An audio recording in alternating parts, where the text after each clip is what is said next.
If there was one physical subject, one material subject that we should focus on, in my opinion, it is very clear that the head of the snake is the financial system. We can argue till the end of time about who runs the world. Is it the Jesuits? Is it the reptilians? Is it the Illuminati? Is it the Freemasons? We can go on and on and on and on about this. But I don't think it is reasonable to even begin arguing about the mechanism that is used to exert this control. The mechanism is finance. The whole point of finance is to indebt, otherwise to enslave. What is a mortgage? I mean, what does that stand for? It's a death grip. So when you get a mortgage, you have a death grip held over you because you are in debt. You don't even own the house. The bank owns the house that loaned you the money to buy the house, unless you're fortunate enough to have all the money to buy it outright. And even then, you can be taxed by the government, and if you fail to keep up with those taxes, the government can then take it from you. The whole system is based on a financial fraud, which effectively takes the power that we have and it gives it to a tiny group of individuals who are running the world through the control of finance.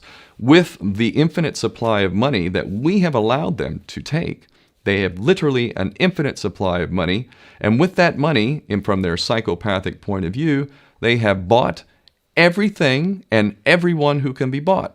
So those of us who cannot be bought, because we operate on a level that goes way beyond the material, we are not rewarded for such behavior. We are punished for such behavior. And the most slovenly, disgustingly criminal, pedophilia, corrupt moral individuals, those are the ones that are rewarded in this system, which is upside down. We reward the pedophiles, we reward the corrupt, we reward the liars, we reward the people with no morals at all, and usually we compromise them under this system in terms of maybe a videotape. Maybe Barack Obama is gay. Maybe we have videotape of him having sex with another man, or perhaps some other acts that may be not so popular amongst many of the electorate. Or maybe we have videos of political leaders having sex with little boys or little girls. If I was in charge of the world and I was a psychopath and completely drunk on my own power, you can bet damn sure that's what I would do. I wouldn't allow anyone in a position of power who wasn't completely compromised. When you have an infinite supply of money, you can do this. Take that supply of money away, take that power back, put it in the hands of the people, get rid of fractional reserve banking, which is an obscenity in itself. Listen to the lessons of Jesus Christ. If you're a Christian who got really pissed off when he went to the temple and he saw what the money changers were doing, let's take back control of the issuance of money, and not just on a national level. I'm happy to see in Denmark that you have your own currency. You don't have the euro.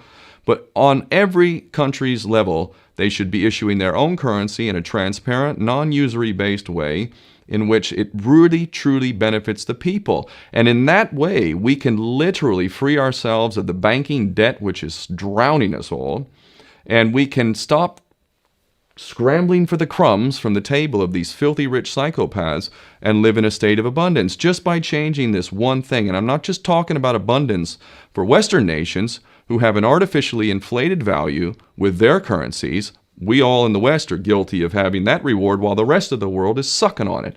Every nation in the world can use a sensible financial policy to liberate themselves, to have world-class education, infrastructure. Everything that a healthy society would require can be had in the worst, most corrupt African country, in any part of the world. We can all have that if we simply change that one thing. John F. Kennedy did that about 6 months before he was taken out. He issued United States notes as opposed to Federal Reserve notes. I can assure you the powers that be knew the power of that act, and they took him right out. So the bottom line is, if we as people understand this very simple principle, just this one thing, change this one thing, we can solve every other problem you can name. I don't care what the problem is. I can bring it back to the financial system and an infinite supply of money for a bunch of psychopaths who are running the world, as opposed to an abundant supply of money for all of us. So in that sense, I'm very optimistic. This is not rocket science. I am not the smartest guy in the room. We can all understand this. And as soon as we do, we can exercise the same power that we had, but relinquished, and we can have a future for ourselves and our children. There's a lot to be optimistic about, quite frankly.